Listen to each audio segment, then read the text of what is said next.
Hey guys, I'm Matt Joseph Diaz, working in conjunction with Ravishly.com, and today I want to talk about something that's kind of a sensitive issue. I wasn't sure whether or not this was a topic I actually wanted to discuss, because there's some things about it that are kind of intense, and there's some things that honestly I can't really identify with that well. However, I do think it's important to have conversations that make us uncomfortable, to try and see outside of our own purview for the sake of actually understanding other people's perspectives. Recently, I've heard about a lot of situations where women have been told by their boyfriends or their husbands that they aren't attractive anymore because their body's gone through some kind of big physical change. And here's the thing. Fuck that. First of all, let's address the fact that your body is not just a vessel through which you experience and interact with the outside world. It's kind of a living monument to all the experiences you've gone through and the things you've survived. Personally, I'm someone who's been through a lot of shit and has a lot of scars. And for a while, that made me really self-conscious, and understandably so. But over time, I began to realize that these scars, these blemishes, these stretch marks, they're all signs of a body that's been lived in. Truth is, changes in your body, fluctuations in weight, scars, stretch marks, they're all just a natural part of life regardless of who you are. But especially so with women. In most of these stories I heard recently, all these comments came as a result of the changes in a woman's body during and after childbirth. Which, like,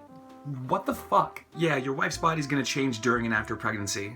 Do you know what happens to a woman's body when she grows a child inside of her and then shoots it out? Because the miracle of life is pretty fucking terrifying. It's a really heavy and intense process that affects the woman's body in a very real way for a very long time. And honestly, how fucking selfish do you have to be to make a comment about that? Yeah, dude, I'm sorry you don't think your wife looks good naked right now, but you know Todd, that recent baby that just kind of showed up out of nowhere, 8 pounds, 6 ounces, kind of new around these parts, he came out of her. So with all due respect, go fuck yourself. Literally nobody fucking cares what you think right now. I understand that physical attraction is an important part of a healthy relationship. This is something I tried to deny for a long time, but you can't really ignore it. Physical attraction is an important part of a healthy relationship. It's not the only part of the relationship, but it is a factor. In the same way that I wouldn't date someone I don't have a connection with or I don't have an emotional investment in, I wouldn't date someone I wasn't attracted to. But when you ask someone to be your partner and you decide that you're gonna build a life together, you are signing up for something there. You're signing up for the ups and downs, the changes, and the roller coaster that is everyday life. And yes, sometimes with that comes fluctuation in body image. When you're marrying somebody, you're marrying a person. You're not marrying a version of your girlfriend that's fucking preserved in time for when she was 26. You're building a life with someone, and with that, you take their past, present, and future and weave it into yours. You're promising to love every part of them. When you say in sickness and in health, there's no asterisk there saying, unless she puts on a few pounds, am I right? And the fact that women have to deal with this, the fact that women have to be told that they aren't attractive anymore by the people they love because their body has changed, you know, in the way that we do every single day is fucking heartbreaking. And it's bullshit, and you should refuse to stand for it. To the women watching out there, if someone, anyone, whether it's a partner or a family member or just someone in your life tries to tell you that you aren't good enough because your body isn't what it used to be or because you need to drop a certain number of pounds, they're full of shit. You have value as you are, and any changes you make to yourself should be because you're motivated to do it, not because you're guilted or ashamed into it. And dudes, like,